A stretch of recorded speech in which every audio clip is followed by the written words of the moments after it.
किसान भाई नमस्कार। एक बार पुनः मैं आपके सामने हाजिर हूँ धान की सीधी बिजाई के ऊपर चर्चा करने के लिए। 3 प्रमुख फ़ायदे हैं जैसा कि आप जानते हैं धान की सीधी बिजाई के।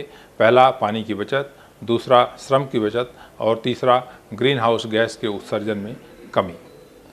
जो प्रमुख किस्में हैं, अगर हम बासमती धान की बात करें तो उसमें कम अवधि में पककर तैयार होने वाली किस्मों में पूसा बासमती 1509, पूसा बासमती 1692 और पूसा बासमती 1847 शामिल हैं। ये किस्में करीब 120 से लेकर 125 दिन के अंदर पककर तैयार हो जाती हैं। इसके अतिरिक्त जो मध्यम अवस्थ की किस्में हैं, जैसे 140 दिन के अंदर पककर तैयार होने वाली किस्मों में पूसा बासमती 1121, पूसा बासमती 1718 और पूसा बासमती 1885 शामिल हैं।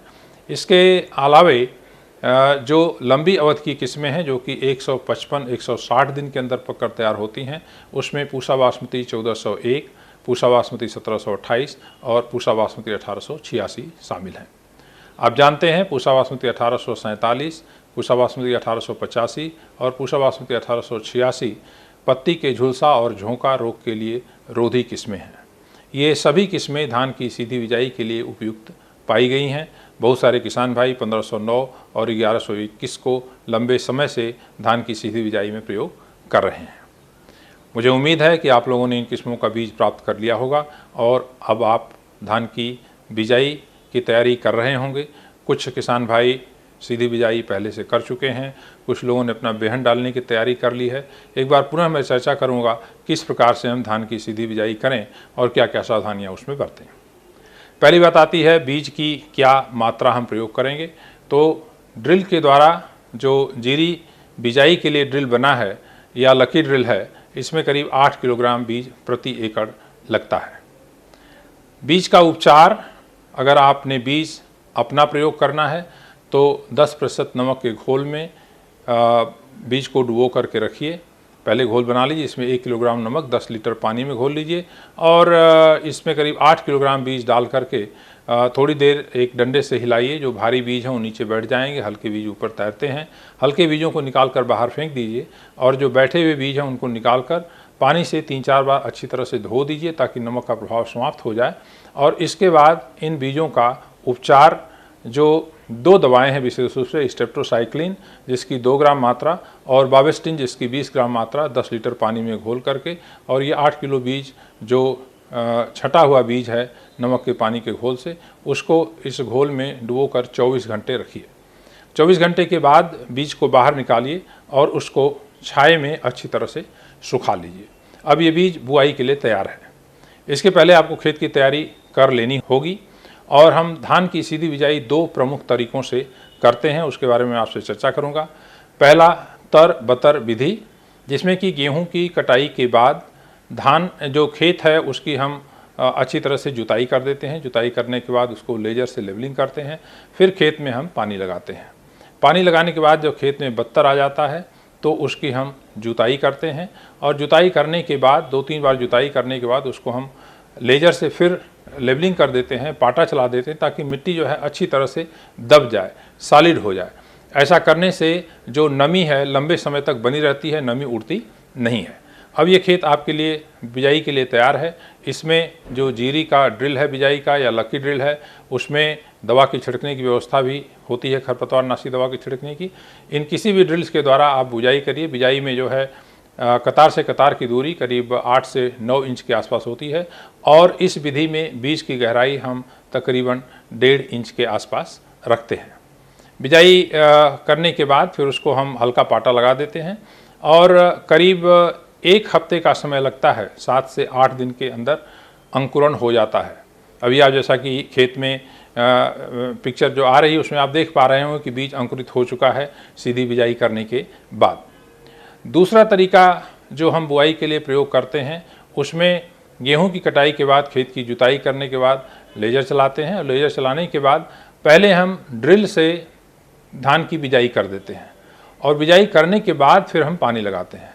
पानी लगाने के बाद उसमें अंकुरण जल्दी हो जाता है, लेकिन इसमें हमको ध्यान रखना चाहिए कि बीज की गहराई हम थोड़ी कम रखते हैं। करीब आधा पौना इंच के आसपास रखते हैं, क्योंकि ऊपर से जब पानी लगाते हैं ज़्यादा नीचे ज़्यादा बीज होगा तो उसके अंकुरण में कई बार दिक्कत आती है और बीज बहुत नीचे दब गया तो सड़ भी सकता है। तो इसको हम हल्का ऊपर बीज रखते हैं, उसमें अंकुरण बहुत अच्छी तरह से होता है। इसका भी आप जैसा कि आप अभी वीडियो में देख पा रहे हैं, बुझाई करने के बाद खेत में पानी लगाया जा रहा है और इसमें अंकुरण थोड़ा और जल्दी हो जाता है। 4 दिन 5 दिन के अंदर अंकुरण अच्छी तरह से हो जाता है। और दोनों ही तरीक़ों में जब हम धान की बिजाई कर लेते हैं तो जब तरबतर विधि से बिजाई करते हैं तो उसमें बुआई के तुरंत बाद पेंडिमिथिलिन नामक दवा आती है। अगर लकी ड्रिल प्रयोग कर रहे हैं तो उसमें व्यवस्था होती है कि साथ के साथ छिड़काव कर सकें। इसके लिए 1200 से लेकर के 1500 मिलीलीटर दवा आप 200 से 250 लीटर पानी में घोल करके उसका हम बुआई के तुरंत बाद छिड़काव करते हैं। ये प्री इमरजेंस हर्बिसाइड का काम करता है। जो खरपतवार निकलते हैं वो सब नहीं निकल पाते हैं और मर जाते हैं।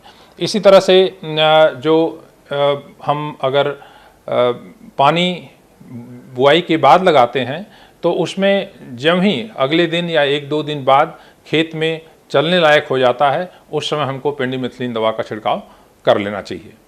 अब हम ये बताना चाहेंगे आपको कि दोनों विधियों में क्या विशेष अंतर है।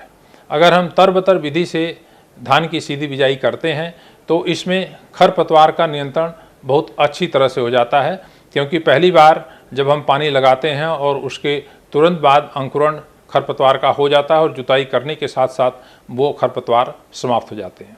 एक और इसका फ़ायदा होता है कि अगर धान की जो पुरानी पिछले साल जो किस्म खेत के अंदर लगाई गई है उसके बीज अगर खेत में रह जाते हैं तो वो भी पहली बार पानी लगाने के साथ ही बीज जम जाते हैं और जब जुताई करते हैं तो वो सब पौधे मर जाते हैं, जिससे जो आप नई किस्म की बिजाई कर रहे हैं उसकी शुद्धता बनी रहती है। अगर आप इस बात का ध्यान रखें कि जिस खेत में पिछली बार धान की वही किस्म लगाई गई थी और उसी किस्म को दूसरी बार भी आप लगा रहे हैं तब तो कोई चिंता की बात नहीं है, लेकिन अगर किस्म आप बदल रहे हैं तो इस बात का ज़रूर ध्यान रखें। जब हम बिजाई के तुरंत बाद पानी लगाते हैं तो उस तरीके में खरपतवार की समस्या थोड़ा ज़्यादा आती है और उसको हमको अच्छी तरह से नियंत्रित करना चाहिए। जब पेंडिमिथिलिन का छिड़काव करते हैं इससे काफ़ी खरपतवार का शुरू की अवस्था में नियंत्रण होता है और इसके बाद करीब 20 से 22 दिन बाद हम पहली बार खेत में पानी लगाते हैं और उस पानी लगाने के बाद जब खेत में चलने लायक हो जाता है तो उसमें हम नामनी गोल्ड दवा का छिड़काव करते हैं, जिसमें करीब 100 मिलीलीटर मात्रा में दवा 200-250 लीटर पानी में घोल करके उसका हम छिड़काव करते हैं। तो इससे जो खरपतवार उगे होते हैं वो समूल नष्ट हो जाते हैं। ये अगर हम इन बातों का ध्यान रखें तो हम धान की सीधी बिजाई से अच्छी फसल प्राप्त कर सकते हैं, पानी की बचत कर सकते हैं, वातावरण को ही सुरक्षित रख सकते हैं, जो ग्रीन हाउस गैस का उत्सर्जन उसमें कमी ला सकते हैं और जो श्रमिकों में हमारा व्यय होता है 3 से 4 हज़ार रुपये प्रति एकड़, उसमें भी कमी आएगी और सबसे महत्वपूर्ण बात पानी की बचत होगी। धान की सीधी बिजाई करने में फसल की अवधि भी करीब 1 हफ्ते से लेकर 10 दिन आमतौर पर कम हो जाती है। तो मुझे उम्मीद है अभी आपके पास समय है, करीब 25 मई से लेकर के 10 जून तक का उपयुक्त समय होता है धान की सीधी बिजाई करने का। अगर आपने नहीं किया है तो अभी आपके पास समय है, आप धान की सीधी बिजाई 10 जून तक कर सकते हैं। बहुत बहुत धन्यवाद।